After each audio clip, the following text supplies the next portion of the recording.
Fantasy managers, hello and welcome back to the FPL Addicts podcast. We are back for Game Week 2.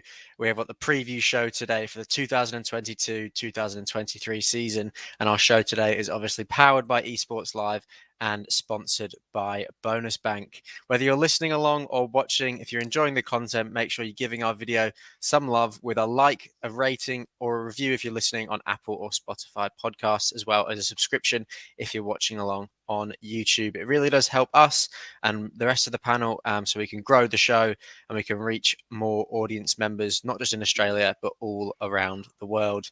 We have some brilliant panel members today, but unfortunately we don't have Ollie. He had a little bit of a stinker in Game Week 1, so we've given him, his P45. He's been kicked off the Addicts podcast. He no longer has a seat on it, and he's decided that it is with his best interest that he just stop doing it. But I'm sure he'll be back next week if he has a decent week. But we'll just have to find out this week and see how he gets on. But before we get into it today, boys, we've got to remember, anyone that's listening or watching along, that you can still enter our mini leagues. If you want to get involved, the caption down below, and you can also head to fpladdicts.com.au, which has all the links so you can quickly register and get all the details for our leagues and our prizes as well. And speaking of prizes for Game Week 1, congratulations to Lockie Nixon, who earns his first one of the season, and he hauled 80 points and gets that 80 Aussie dollar cash prize as well. So congratulations to you, Lockie, and I'm sure we'll be hearing your name a lot this season if you keep it up and getting these Manager of the Week Hopefully awards. not. Fingers crossed not. It would be absolutely lovely if... a couple of the panel members last year got a couple of the awards. So if we can get something running like that a little bit again this season, it would be quite good. Otherwise, we kind of get shown up by everyone else. So fingers crossed we keep going strong, lads, and it will be absolutely brilliant. But in the other leagues, looking elsewhere, Andrew Murno sits on top of the public league with a massive 91 points. In the women's league, we've got Mira, who's from Canberra. She hauled a massive 84 points and sits in first place on that ladder. And in the head-to-head, Admin sits on top of the ladder in our league of 16. But now that all of the, the admin is out of the way, we can get into the exciting FPL business, boys. So obviously, Game Week 1 is now over. We're heading into Game Week 2. We've been dealing with a lot of headaches going into Game Week 1, all the new signings, Haaland, Darwin Núñez, all these big players coming to the Premier League, and no one was really sure who to trust. But Game Week 1 has taught a couple of managers a lot of things, and a lot of people are now considering changing up their teams. Some people even considering playing their wild cards just to get certain players in Game Week 2. So more on that later. But I want to start the discussion today, and I want to go to you with this one, Mikey. Haaland versus Harry Kane. He kind of showed who's boss in Game Week 1, didn't he, Erling Haaland? Harry Kane with the blank. So who do you think's reliable? Well, I think they're both reliable. The issue for me is that I don't have either of them in my team. Because obviously, being the FPL Rev, I did try and put my faith in Jesus. And that faith was unfortunately not repaid. I got absolutely crucified by my forward line. So yeah, I think they're both reliable, but I think just on eye test and stats, a combination of the two, I think that's just further proof that Erling Haaland is a robot. He's basically the Terminator. He's going to get 40 goals this season. But anyway, yeah, good morning to a few of the guys in the chat, by the way. Good morning, Rubber Ducky. Good morning, Mike Alphin. Good to see you back. And I'm fully prepared for Mike and Rubber Ducky to fully roast me today. Fully prepared. Rubber Ducky, obviously a very potent member on Twitter and someone that follows along. So we appreciate all the support from everyone. And as he says, who needs a Twitter space this morning when you got the Addicts? So Ducky, we really appreciate the support that you've given us, mate. And we thank you a lot. And Mikey, I think it's a really fair point that you make. Haaland made it look really easy against West Ham, and West Ham considered a fairly decent side. So it's going to be interesting to see how that unfolds this season. But Reedy, your team, Liverpool, the early kickoff on the Saturday, a little bit hit and miss. A 2-2 draw with Fulham. Mitrovic showing us what he does. We'll touch on him in a minute. But, Liverpool were lackluster for majority of that game. Didn't really start kicking until Darwin Núñez got on the pitch. What did you make of your team's performance? Yeah, well, bad performance by Liverpool, obviously. What can we say? 2-2 against Fulham. You thought Liverpool would absolutely smash Fulham, to be honest. But Alexander Mitrovic had other plans, didn't he, boys? Under par performance from Liverpool, to be honest with you. Chasing shadows for much of the game. Improved second half, of course. We got the goals with Darwin Núñez coming on 30 minutes. That's all he needed. And now Mikey's, shaking in his boots because he wants the Nordic Meat Shield and the Uruguayan Spear Fisherman. So yeah, it's been a bit of a lackluster performance from Liverpool to start the season, but I'm sure we'll set that right with Palace this weekend. Well, I hope we do anyway, because if we play like that, whoa, we're going to get eaten for breakfast by Palace, Elliot. So yeah, I was really surprised, really disappointed, but we move. Reedy, yeah. What happened, mate? What do you think it was? Why? You've had a pre-season. Was it the battering from United that threw you through pre-season going into game week 1? What was it, mate? Yeah, well, Man United know all about getting battered, don't they, Jack? So it's all about pre-season, lads. It's all about pre-season. Yeah, I was about to say there. Didn't you play Brighton and something happened where? Yeah, we won't go into that for now. But yeah, I'm just trying to get ahead here. I know. I really don't know. I really don't know. It's like they'd never played together before. It was almost like, who do we pass it to? What position did we play? There was no structure. There was no pressing, which has always been evident in Liverpool's style of play over the last few seasons. There was just nothing as a team. It was so sloppy as well, wasn't it? Like possession-wise, it was really sloppy, which was such a surprise. So many misplaced passes. Yeah. That's it. Giving the ball away too cheaply. No actual attacking threat, to be honest with you. Salah had a quiet first 45. Firmino was just non-existent.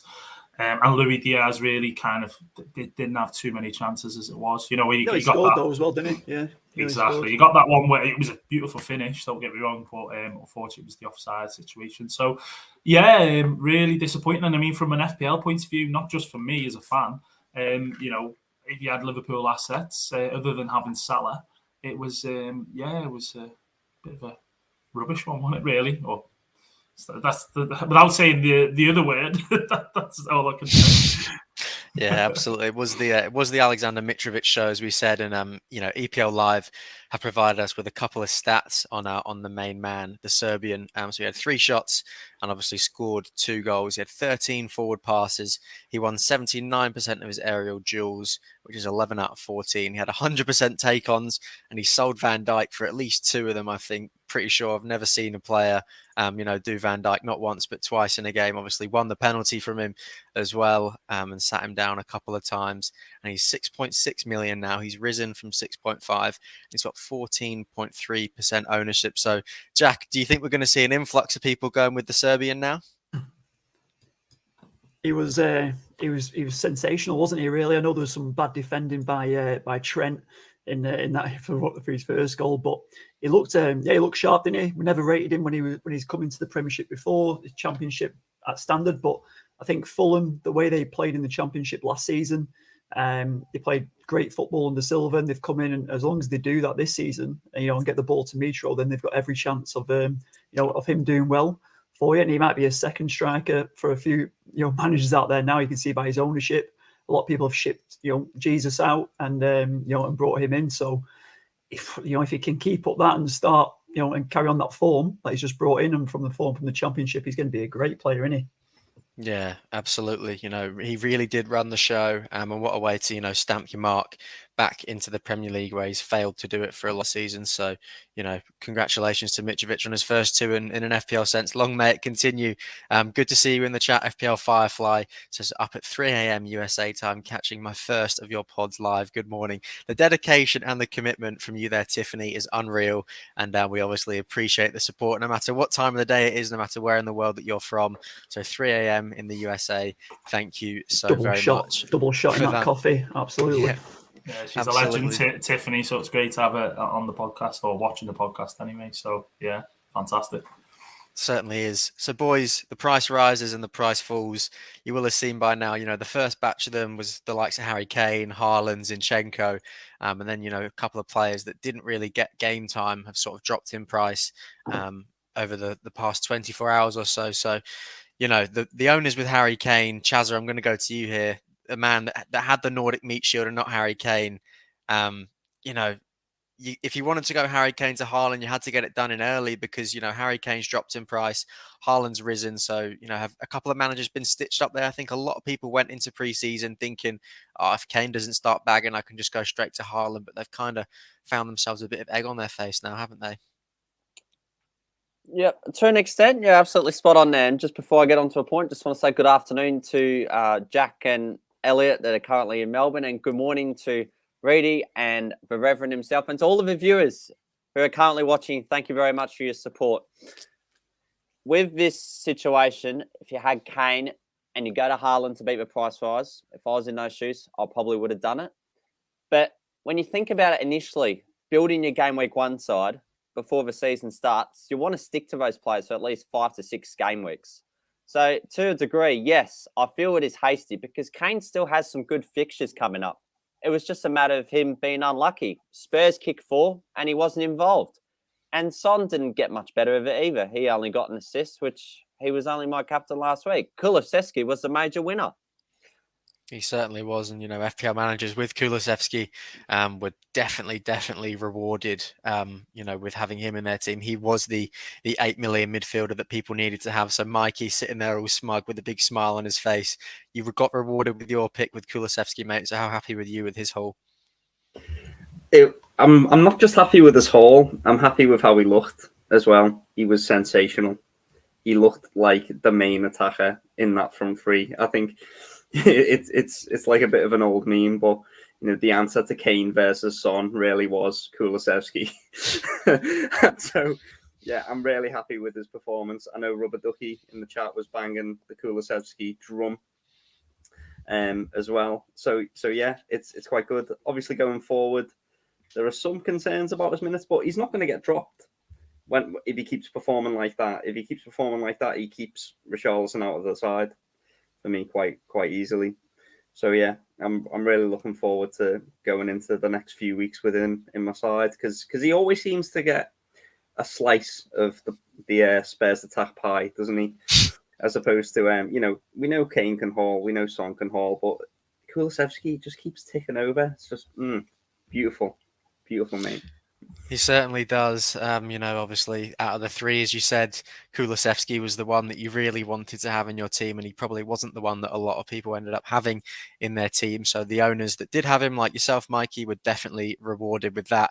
Chazza, I'm going to go back to you. You said last week that you were going to have cash, but you'd rather pay by card. And the people that paid by card this week were definitely rewarded as well. Villa conceding 2 away to Bournemouth, no attacking return, no clean sheet for Matty Cash. So, the visionary that you are, how did you know that paying by card this week was going to be better than cash? Well, most of the time when people pay by card, there's a surcharge added, like your 40 cents or your 20p. Do you get what I mean? But this week, there was no surcharge. So they came away with a win.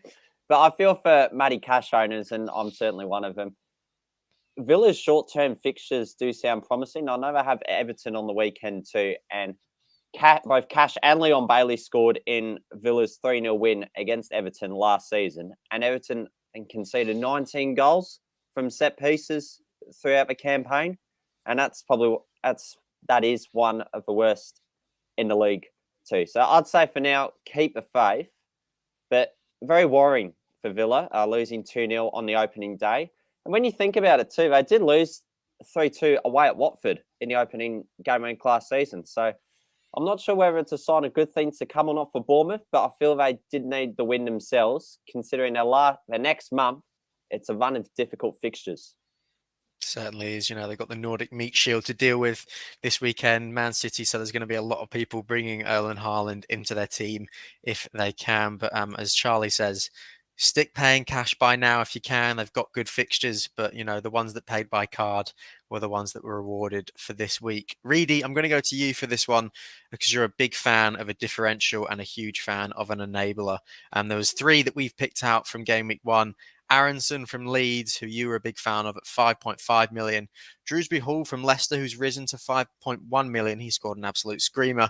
And Zinchenko from Arsenal, obviously 5.1 million. So, what do you make of those 3 as the enablers and the differentials that you can get into your side? You're on mute. That's First one of the season. It's a First of the season. Get it in.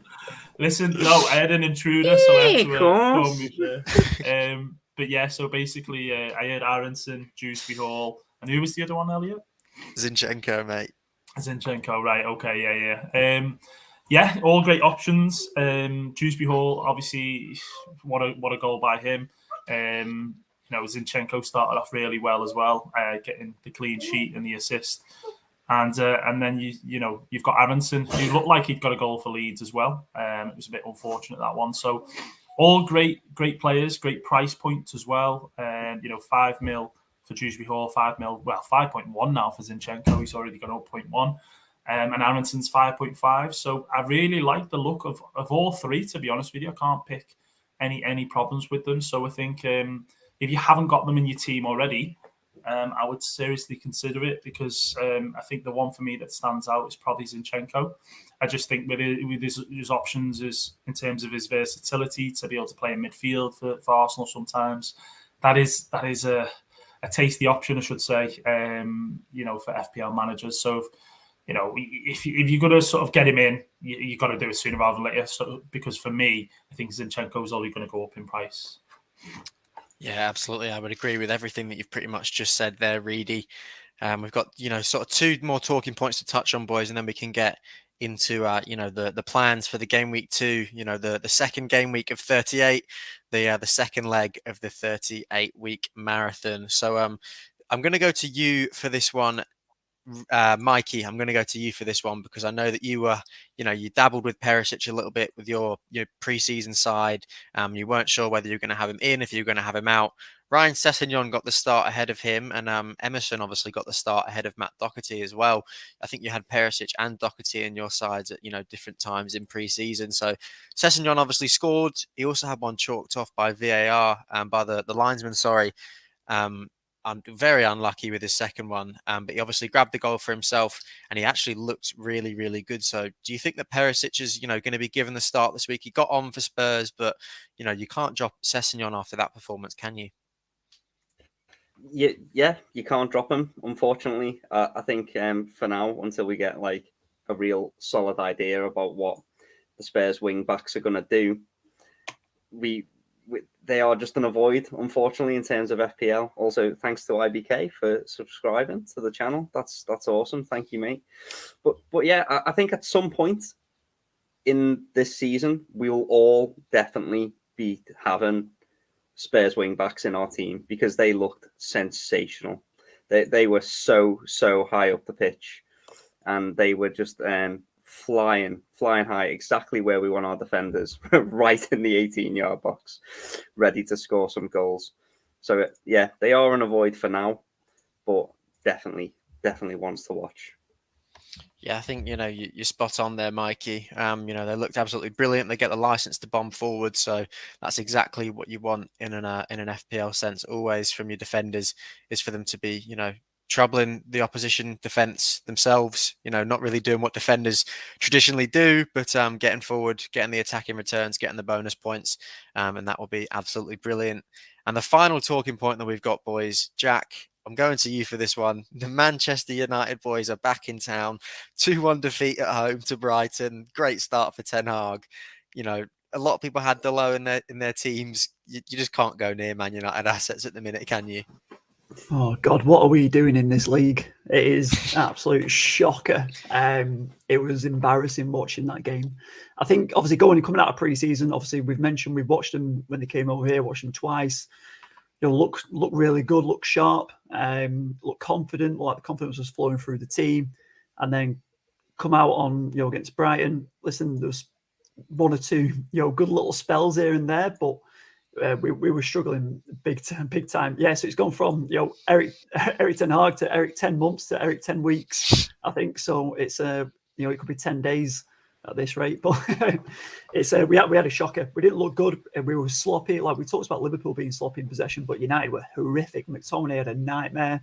Obviously, Fred had a stinker as well, but on the centre halves, Maguire and Martinez. Martinez first game, listen, you've got to give him opportunity, give him a chance, but he didn't look too good when he was marking, Dunk, who's like 6'4" or something, and he's 5'8". He's he's a bit of a mismatch here and there, on corners and stuff like that. But stats wise, Martinez looked actually quite good. I think he did the most passes on the pitch for United when we did have the ball. Putting obviously a couple of take-ons, he had a couple of shots as well. So he actually looked quite good, Martinez, to be fair. Nearly gave away a penalty as well, didn't he? It should have been a pen for it probably should have been a pen. He got lucky there. But he was putting himself about. He's got that desire, hasn't he? And I'm sure he's going to make some big mistakes this season because of his desire. Attacking wise, Rashi could have scored 2, but he was pretty quiet as well. Sancho, didn't really get too much out of Sancho, which is disappointing because he looked so good in pre-season. And then, the Eriksen, Bruno one, the false 9 and the 10 rotation didn't really work the way, obviously, Ten Hag wanted. And I think Eriksen actually looked so much better when he played deeper as well. So I think, what's that? Chat looks like James Bond. Cheers, Q. I'll take that. Told all, you mate. look like James Bond and Gary Neville. Gary Neville, mate. Definitely Gary Neville. Oh, yeah. Bloody hell. I'm a lefty. You'll take that, though. G-Nev. Yeah, I'll take that. Do I take G-Nev? I don't know. Do I? Yeah. I'm a professional athlete. Yeah. So we come to now? I don't know. What So, was yeah, I where was wanted that? to chime in quickly, Jack, because I know Come it's on, easy. I know it's easy to be so negative because there's nothing really much that you see on the pitch that is positive. But what do you think that they seem to maybe do everything right in training, pre-season, everything looks amazing, players, linking together, the group looks good. But then why do you think they find that difficult to transition, sort of that onto the pitch? Any reason that you think, or is there any? Something really, it was a big thing, and I think I echo probably Ten Hag's ones in there. It's confidence. So going into it, you go, right, we've got a plan, we've got this. But I think with the Martial injury, that kind of got thrown. I think he should start Ronaldo, to be fair, but obviously there's stuff going on that everyone's not aware of, or maybe not. He's not fit enough. I'm pretty sure he will be. The guy's an absolute machine, isn't he? But I think we had a plan coming out of pre-season with Martial, obviously looking like he was going to start because he had a good pre-season. So him then getting injured, he then changed last minute. He fielded, Eriksen. He started his first game, with the team. So if something goes wrong, then the plan goes to shit. Then what happens then? Do you know what I mean? With those players on the pitch that haven't been fully together, but we played two new players in the game. So there's going to be confidence issues, but we did slip back into that same confidence thing that we had last season where there wasn't any, and it just went to shit straight away. So one of the things that people alluded to was the system, because it wasn't what they had seen in pre-season that seemed to work so well, and B, the starting lineup, the selection. So I think with those two things straight away, it's not going to end well, really, is it? So and also just point out, Eriksen has never played as a false 9.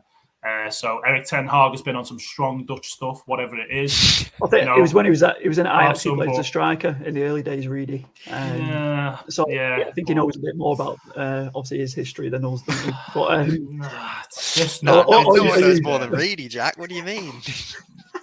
Listen, I'm a top coach. Talks him to death. So I think Eriksen playing there, he looked so good when he was deeper, though. He did look good when he was deeper. So if we can take something out of that, great. He was looking for the forward pass every time. He was positive. He played some great balls into the box. So if we've got a strike on the end of that, listen, I want to see Ronaldo play. I did think he was going to start. If he can get on the end of him and he's playing, happy days, and they might create something. And then the confidence comes with that. Goals change games, as we know. So I think hopefully if we can get some against Brentford in this next game, we'll see where we're at. But for now, don't touch United assets. Yeah, I think that's a fairly safe call to make. D10 sharing his, opinion. He reckons that Sancho's going to razzle, and he loves watching him play. And I think a lot of people love watching Sancho play. Fingers crossed, if he can get firing this season, him and Rashford, respectively, will both be brilliant FPL assets to have in your teams. But that sort of wraps up the discussion that we've got going there, boys. And just before we move on to the Game Week 2 preview, Bonus Bank, obviously, our wonderful sponsor, as I alluded to last week. They've launched a free tool this season, which is going to help everyone with their FPL mini leagues. If you weren't here, the tool displays the probabilities of clean sheets for each team, which is obviously going to help, with picking the players which are going to be the best to have in your defense, going to get you the most points this season. And it also tells you which players are most likely to score. And they obviously use their data and their probabilities, which really, really, Mikey just loves that. He loves the data. He loves the statistics. So he's going to be absolutely buzzing with all of these stats and probabilities that we're going to give this week. But for this week, Bonus Bank's top 3 teams to keep a clean sheet probability. In third place, they've got Aston Villa with 40.4%. They're playing Everton, so that's obviously a guaranteed clean sheet for any game week this season when you're playing the Toffees. Secondly, we have got Arsenal, who are playing Leicester City, 41.32%. And then in first place, by no surprise, is Man City, who have a 64.94% chance of keeping a clean sheet. Get that triple up on the go. Corey's got the triple City. Come on. Absolutely. Anyone that's got, City players in your team, this is the week to, expect everything out of them, because I think they have the ability to absolutely decimate Bournemouth. And that's why it's no surprise that the 2 joint top goal scorers for the probability wise this week, we've got Julian Alvarez from Man City, the new boy, the new Aguero regen. He's got a 52.64% chance of scoring against Bournemouth. And then Mohamed Salah has the same percentage chance of scoring against Crystal Palace. And then in first place, by no surprise, is the Nordic meat shield himself, Erling Haaland, with a 68.2% chance of scoring against Bournemouth. So, you've got to make sure that you're checking out these tools every single week in the link tree down below. So you can figure out which players are going to be best to get in for your defense and your attack as well. It certainly helps out in an FPL sense every single week. Interesting one with that Alvarez one. Yeah, I think, they must back him off the bench, I think, because it's not going to be too likely that he's going to get the start ahead of Haaland or anything, but you never know with Pep Roulette, do you? Elliot. Can he play outright? I don't know. Well, anyone know? No, but Elliot, I've got a result in terms of why Man United lost. I just felt they were really rattled on the weekend. Okay. Rattled Okay. in what sense? I just didn't think psychologically they were there. I thought Brighton were just a lot more well drilled under. Psychologist, Charlie. We haven't been there for we haven't been there for about nearly 10 years, mate. Thought I'd bring something new to the table, like cash and card. Bit of psychology. Well, Chaz is going to have his psychology section on the podcast every week now. He's going to do his captain's cash and card, and he's going to do his psychology section. But I think, what Jack was saying before, the confidence is a big factor of it. And I think that links to what you're trying to say there, Charlie. They just didn't really look into it and didn't look up for it as well. So that obviously, when put together, they aren't exactly a recipe for success. But we'll move on and we'll get into previewing the second game week of the Premier League season now, boys. So I'm going to bring up the fixtures for game week 2 up on the screen now. And I'll go to you first, Mikey. What's a fixture that you're really excited for in an FPL sense this week? Yeah, I think in terms of FPL, obviously all eyes are on our mini league, which I'm clearly the top of, if you can check my background. But, if you're not watching our mini league and watching me absolutely smash you lot, we're drawing all eyes onto Man City versus Bournemouth. That's obviously a massive, massive fixture. And then also all eyes are going to be on Liverpool Crystal Palace as well. Like, the Man City game speaks for itself. But if Liverpool draw or lose to Crystal Palace, there's going to be some serious panic, I think, because are people going to keep players like Trent? Like, could we see him start to go out of people's teams? So yeah, there's a lot of pressure on the Liverpool performance as well. Certainly is. Yeah, big one, big London derby as well for Spurs. And Chelsea, I think there's quite a few people with Kulu and Mount in their teams, hoping that they can get maybe snatch a 1-1. But that's got 0-0 written all over it, I think. But yeah, there you go. 2 teams trying to park the bus and defend the whole game. It's going to be a really exciting one to watch, I think. But Chaz, I want to go to you now as the resident psychologist on the podcast. How do a team like Bournemouth mentally prepare themselves for a big fixture against Man City? You see what Haaland's doing to West Ham. They've got to be worried, don't they? Certainly. Absolutely. I feel the first half is critical, especially the first 20 minutes. If they sort of just contain Man City and not concede a goal, then that I will say go a long way. And it seems what most bottom sides tend to do when they do go to the Etihad. They do kind of just sort of sit back, but Man City eventually find a way in itself. But if they could get to half-time and there's still no goal scored, that would give them enormous belief. And you would say, too, the belief was drawn after beating Villa 2-0. Could I just quickly answer this question? Is that okay? Just a fixture? I don't mean to be a hog. Absolutely, mate. Can I Absolutely. answer it?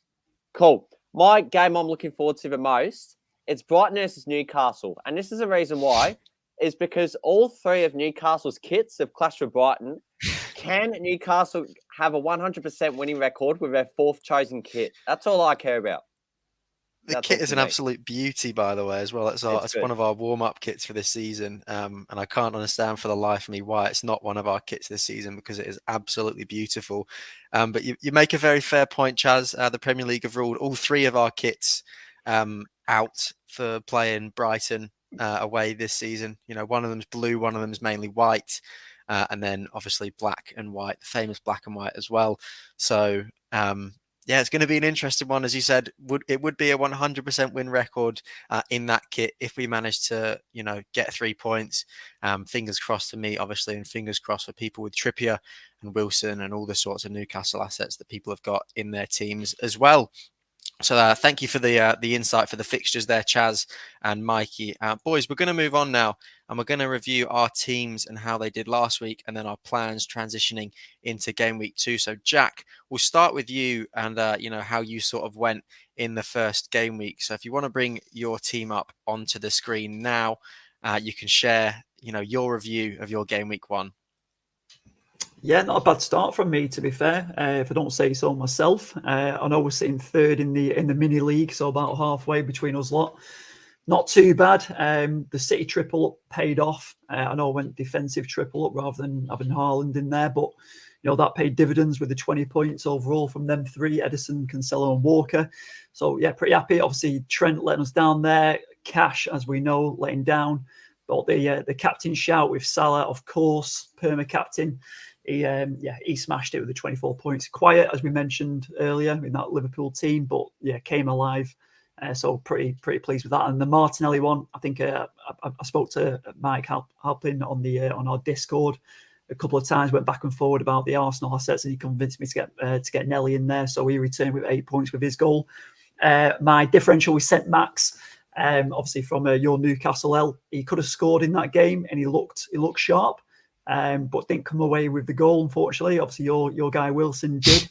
So I was fuming about that because Wilson was going to be my alternative Newcastle pick. Go on. He was. And the reason that I put Wilson in my team is because you sent me one of your drafts and I just thought that I couldn't go without him. But FPL Sandwich Podcast has asked you, Jack, what are you smoking, bro? Because you've got St. Max in your team. So what's your response to that?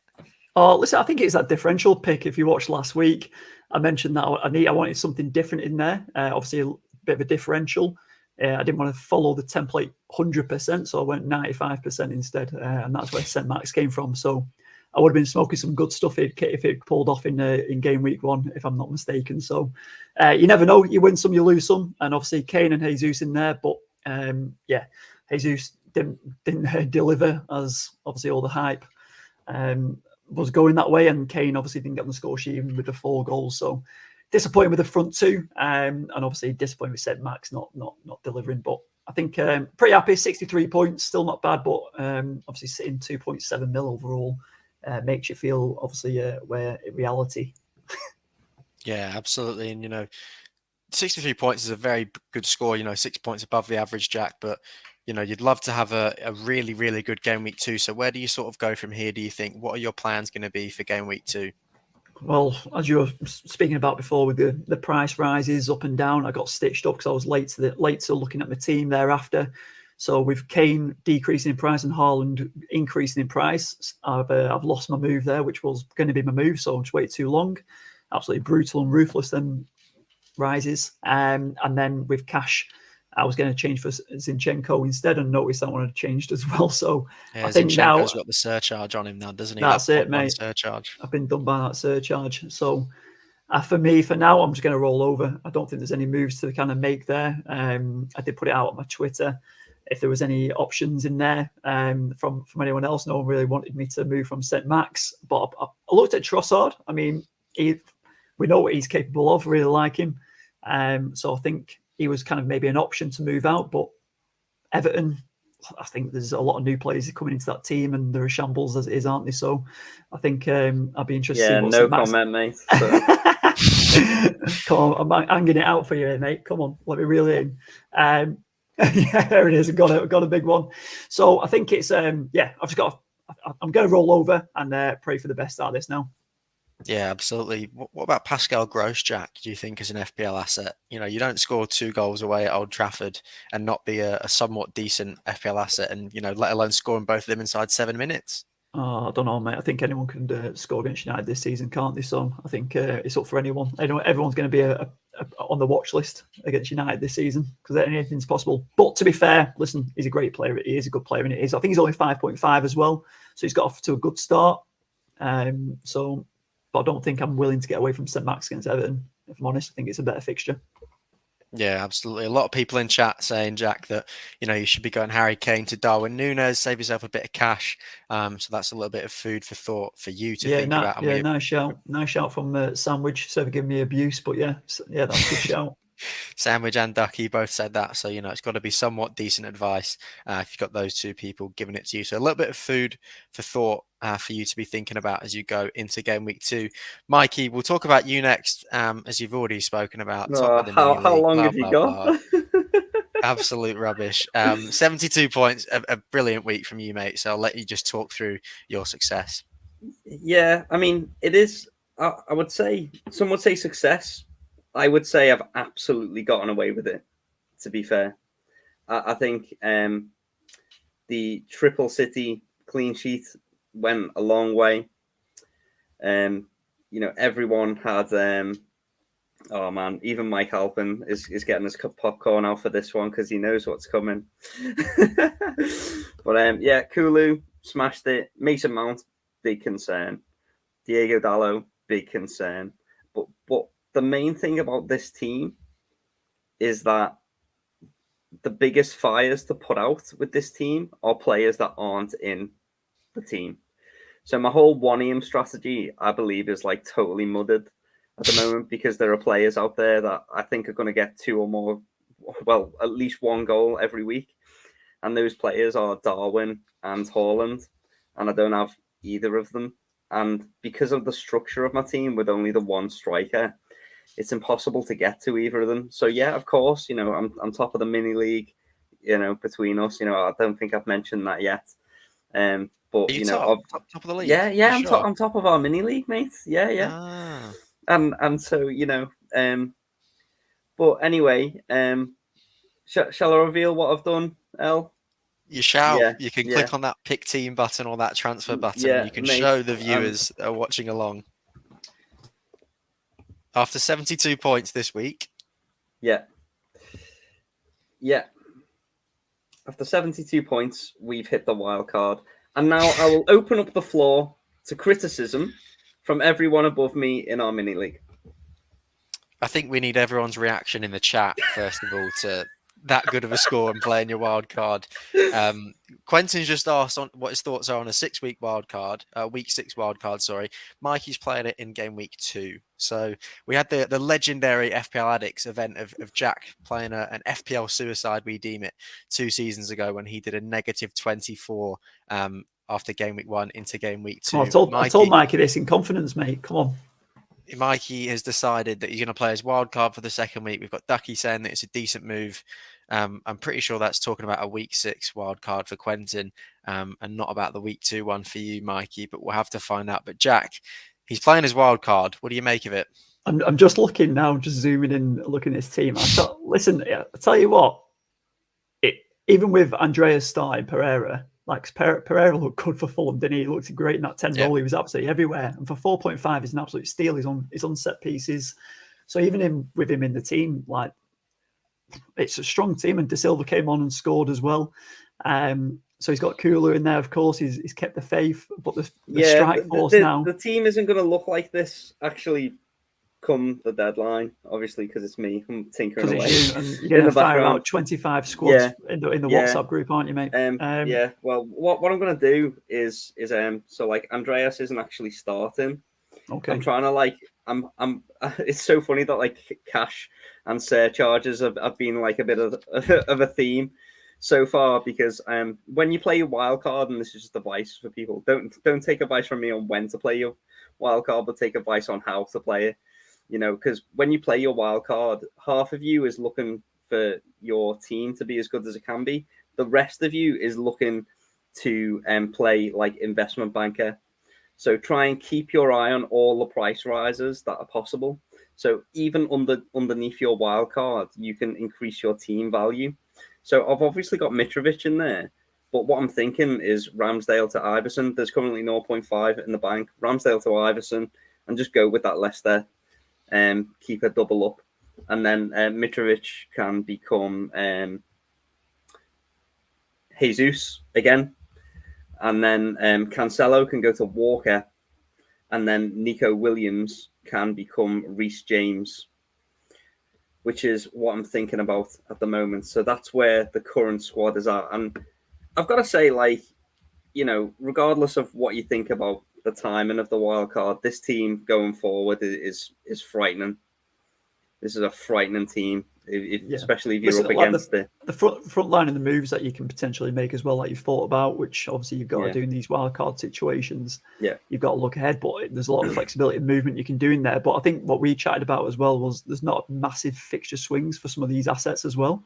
So it's like you can keep that team up until the World Cup sort of thing, just with those moves with the transfers, and you'll make your way across, obviously with injuries pending, but still going to be a strong team regardless, isn't it? But and I think what Mike Halpin's saying in the chat as well, like I had a strategy, it was bold, and I think sometimes in FPL we can be too stubborn. You know, we don't admit our mistakes and we stick with players for 6 or 7 weeks or whatever. But you know, I've made a mistake. I'm correcting it. I'm moving forward. You know, the mistake that got you 72 points there, Mike. yeah. Like as I say, I think I've got away with it. You know, it's. I'm looking into the future.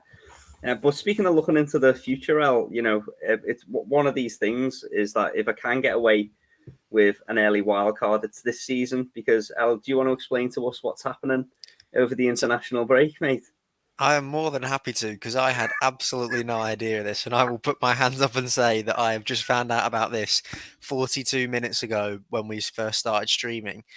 You get a wild card while the World Cup is on, essentially. You get unlimited transfers while the World Cup is on. I had no idea personally.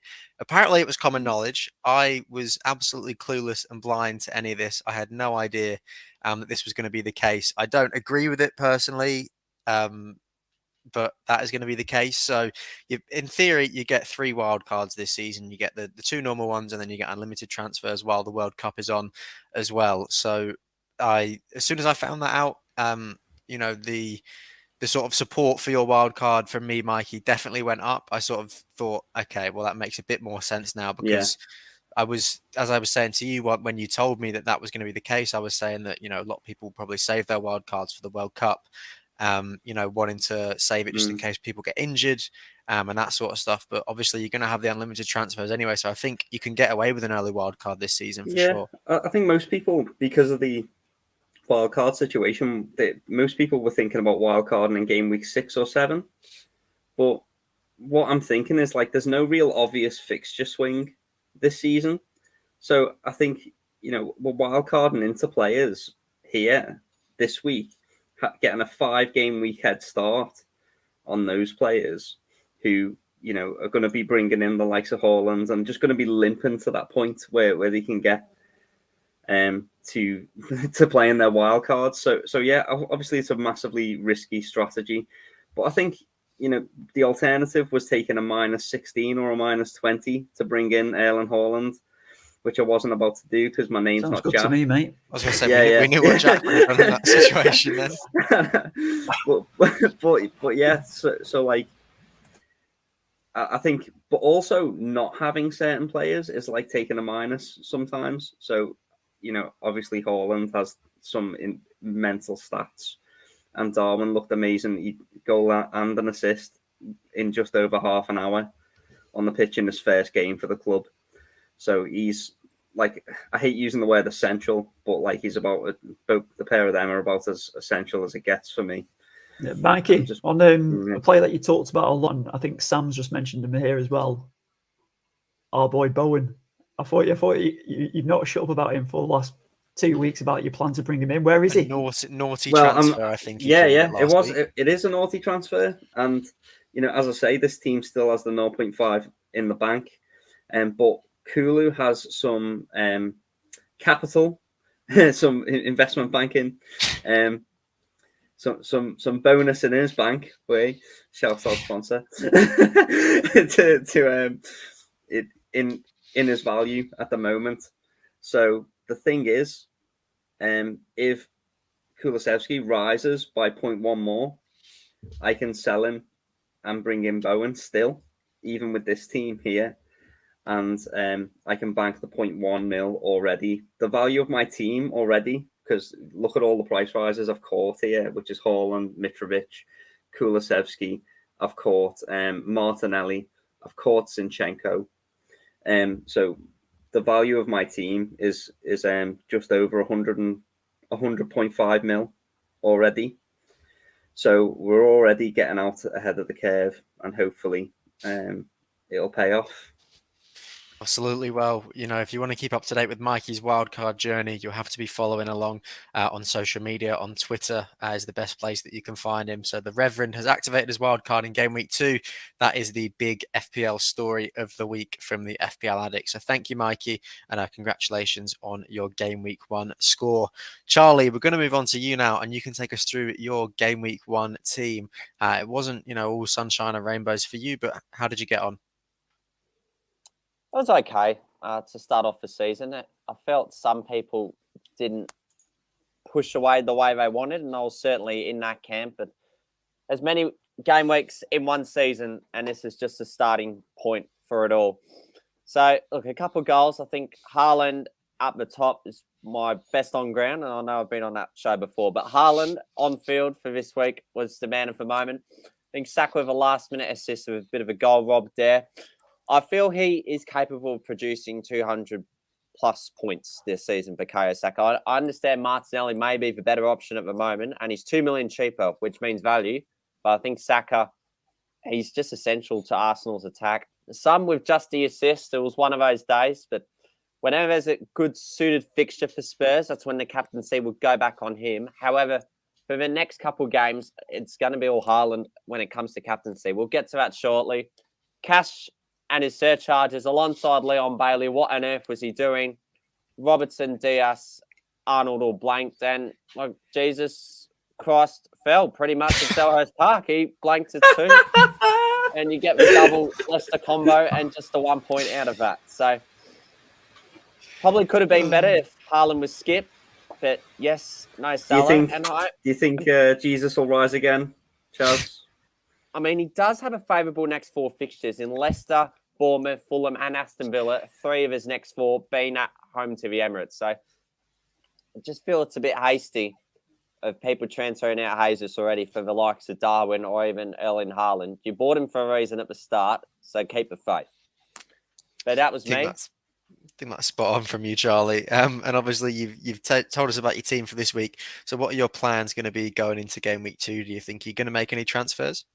If you want to meet boring human beings, this is a place to come to, because I'm just going to roll the transfer and make it 2 free transfers heading into Game Week 3.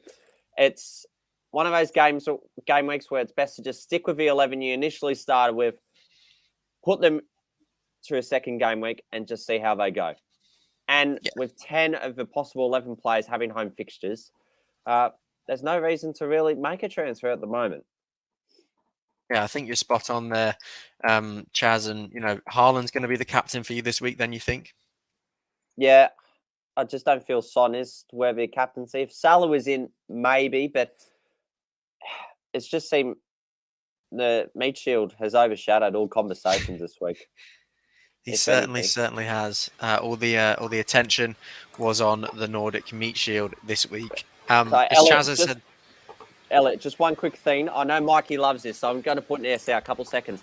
But all red on the right-hand side, a bit of Villa on the left, and then just a bit of City and Spurs in the middle. He loves it. I was just going to say, like, even though you've only got a meager 46 points this week, you've won my heart, mate, because the aesthetics of this team are fully there. Look at that.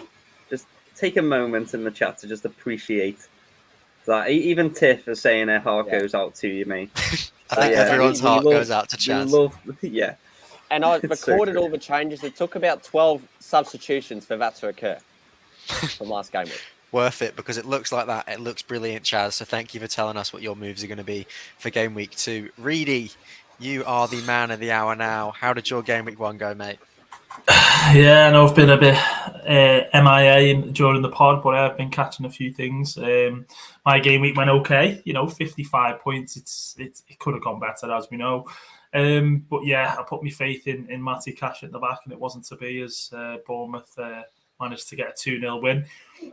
Cancelo, managed to get those 7 points, which was nice. But other than that, really, the defence was awful, because as we mentioned earlier in the pod, Liverpool just weren't at it. So that Trent Robbo clean sheet and even getting attacking returns was just simply a no-go. So I picked up the rest of my points really from the Salah captain. There was never any doubt that he was always going to be the captain. So that was nice for him to get a return. And, Mason Mount, what's the saying? All fart and no poo or whatever. I don't know. He's just literally I don't really want to speak about Mason Mount, because I think similar to Jack with United, it just upsets me. We'll leave that one there with him. And then Martinelli, beautiful Martinelli, 6 million, 8-point return. Got a cheeky little header, which of all the players that Arsenal have, you don't expect him to get on the end of it. So that was nice. And Son just get me an assist. I mean, it went big, obviously, first game week with Son and Salah, which I went full circle, as I mentioned the other week, going back to those two. And Son just didn't get any more than the assist, which was a real shame, because that's the type of game where you expect him to potentially even get a hat-trick. So that was probably the unlucky one of my players that had him aside. And Jesus, didn't manage to deliver. But I do agree with what Chaz is saying in terms of, I think Jesus, or a few people in the chat maybe have said, is Jesus will have a second coming, and especially that fixture run that he's got. I think he's definitely going to return. I like the way that Arsenal played. Saw a lot of good things in that game. But as for the team, 55, just average, isn't it? Yeah, and is it going to be a rollover for you this week as well, Reedy, do you think? Is it going to be a what? Is it going to be a transfer rollover from you this week, or are you going to be making any moves? Any moves? What do you mean? Any transfers, Reedy? You're making any transfers, bro? He's half asleep. Can you not see the screen there, boys? Can you not see the screen? Look at that. There he goes. He's gone to Haaland. He has. He has. Can you not see the screen there, boys? What happened for you to get Haaland in then? Did you take a hit already?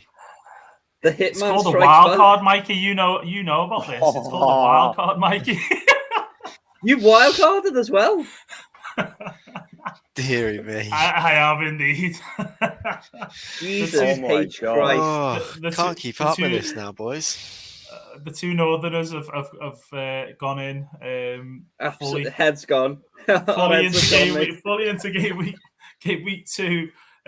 Heads are spinning. Wild cards are active, and I just had to go for it. I mean, going back to that team, as we mentioned, 55 points by any means isn't that bad of a score. And I'm not mentioning you, Charlie. This isn't a dig at you, mate. But 55 points is okay. But for me, the team that I picked, the likes of Mount, the likes of Neto, were the main reasons for me, and also not having a second striker.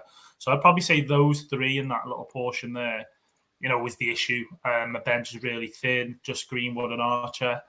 And I was influenced by probably a good few pints on in Saturday daytime, as Mikey will know, to bring a couple of those players in.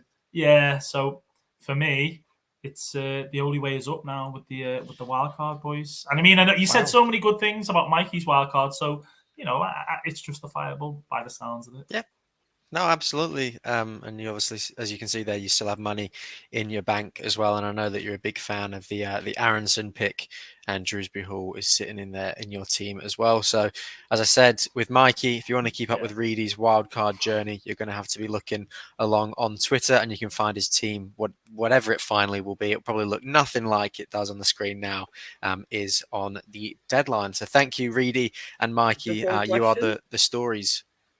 Just one question for Reedy.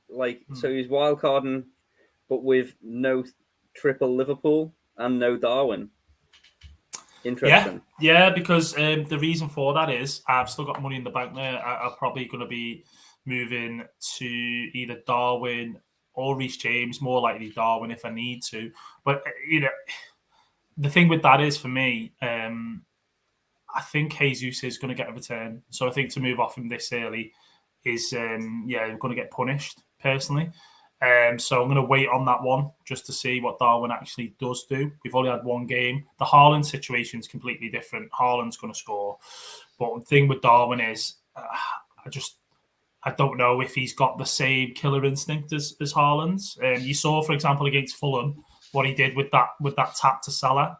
Any striker, if that's Haaland, he puts that in the back of the net for me. So I just don't think he lacks a little bit of the composure maybe that Haaland's got. So for me, I've not seen enough yet to jump to Darwin, but I have got the money there to go to him if I need to. If I don't, and I keep Jesus for the next 3 or 4, I'll probably go to Reece James and move to him then. So that's my option. But I want to keep it kind of. I want the minimum 2 strikers and not the 3 because I want to have more options in the midfield. So with Aronson and Drewsbury Hall, in terms of fixtures, I can switch between them 2 if I need to then. So that's how I look at it. Wow. So yeah, absolutely. Love it, Reedy, and thank you for sharing your wild card. And Mikey, thank you for sharing donkey card.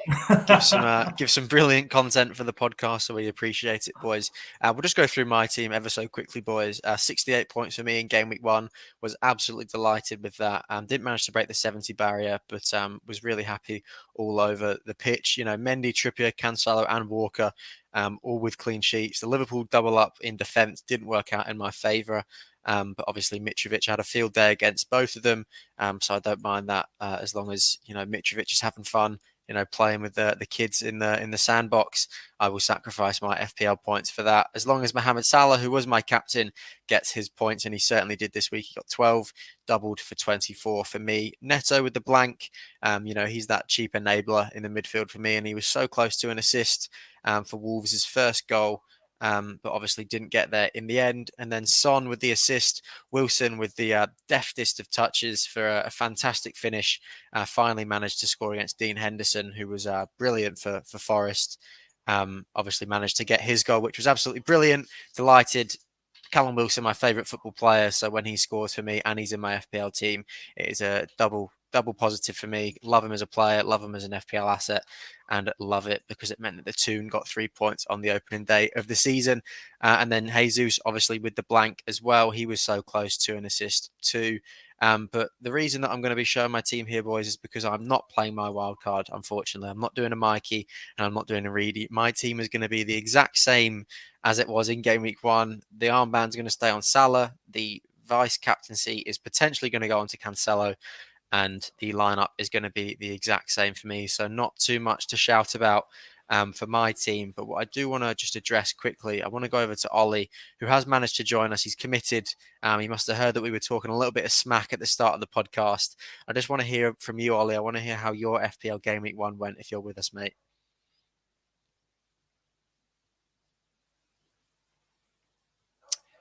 Which I don't think he is, unfortunately. So we will just move on now. Yeah, I think you asked him to talk about his game week, and then he just decided against it. He turned off, didn't he? Sorry, lads. I've just lost you on the connection. I'm back though. Sorry, lads. How are you all doing? Of course he is. We're all good, mate. We're all good. Thank you. You're right, Ollie. It's been a good pod today, mate. We still got Charlie's captain section to go, which was the highlight last week. So really looking forward to that. But how did you get on in game week 1, Ollie? I mean, you're asking that question because you know how badly I did, and you want another opportunity to kick a man while he's down. But you know what? I did awfully. To be honest, for my standards, I want to be doing better than that. Still beat the average. So for those long-time listeners, you know that my personality in FPL is to beat the average, and I did that. But it was a couple of 50-50 decisions that saw me down the river, really. And if I would have gone the other way, I would have been on with a really good score, maybe 70 plus. But hindsight's king in FPL, and sometimes it's not the way it works. Certainly is, mate. So what's your plans for game week 2? Is there going to be any switch ups for you, or is it just going to be more of the same, do you think? Worryingly, there isn't. I'm going to say the same as game week 1. The problem with that obviously being that,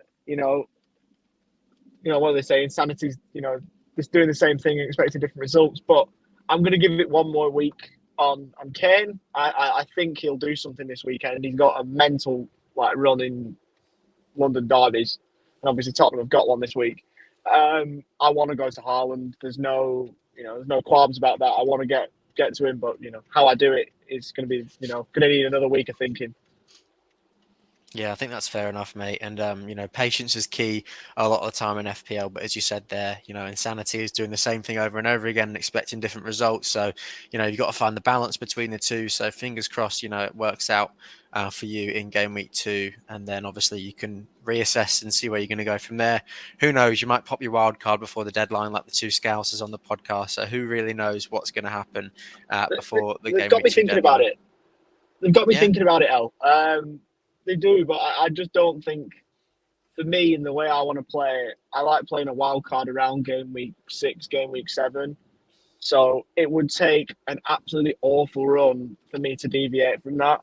And obviously, I'm 1 week through an awful run. You can't call it a run on game week 1. You just call it a bad game week. If it goes to 2 or 3, then you call it a bad run. And then I might think about playing the wild card, pulling the trigger, and going with that. But if it's just the 1 week or the 2 weeks bad run, I'll stick with what I've got because I made that team for a reason. I don't want to put 7 weeks of pre-season to waste just because I've done, I had 1 bad week when the season starts. So I'm just going to stick with it. I feel see what I'm doing. No, it's not that. It's not an attack. It's just the way that I like to play FPL. Everybody plays it differently. And look, I don't have the right to attack anybody because at the minute I am bottom of the mini league. I had an awful start to the season, and Mikey, you haven't. You're playing the wild card because you can, because you're flexing on the rest of us because you're good. Whereas I'm not good, and so I need to change things up a bit, maybe. But I just don't want to take extreme measures now. But fair play if you are playing your wild card. But that's just not what I'm going to do. Yeah, absolutely. And Ollie, Quentin, he's put in the chat, just wants to know what your thoughts are on, Josh Brownhill, grabbing a goal for the Clarets this week, for Burnley's return back to the promised land in the Premier League. So what do you make of that one, mate? I mean, look, even when he's not in the Premier League, we still manage to talk about him, don't we? To be fair, I'm not a fan of Burnley. We know that. But if I'm going to say something positive about Burnley, it was a well-taken finish from Josh Brownhill. It was a good finish. The positive thing about it is it didn't lead to a Burnley win. They drew 1-1 with Luton, and Rovers are top of the league. So, you know what? Josh Brownhill can score his goals as long as he wants, as long as Rovers stay above Burnley in the table. That's all I'll say. Absolutely, mate. Absolutely. Thanks, boys, for sharing what your moves are for game week 2. It definitely didn't go the way that I was expecting it. I knew Mikey had played his wild card, but I had no idea that Reedy had activated his. He baited us in the WhatsApp group earlier this week, joking with us, saying that he was going to play it. But I did not think that he was actually going to play it for real. So you definitely got me with that one, Reedy. We're going to move on, boys, now to the CC with Chaz section. He's got his captain picks. He's a captain's man. Didn't go too well for him in game week 1. Obviously, he put the armband on Son. But Chaz, it is your time to shine, my friend. Take it away with your captains. Thank you, Elliot. And just before I introduce the captains, could I just do a roll call, please, and see who's left? Because I know Jack has. He went early. It seems that everyone's stuck around, and so have some of the viewers. So I'm extremely impressed. This podcast has been going for an hour. If it was me as a guest, I probably would have snoozed off. Let's get straight into the captaincy. That's what Reedy did. That was good. Even one of his kids were crying as well. If I had a kid, they'd be crying too.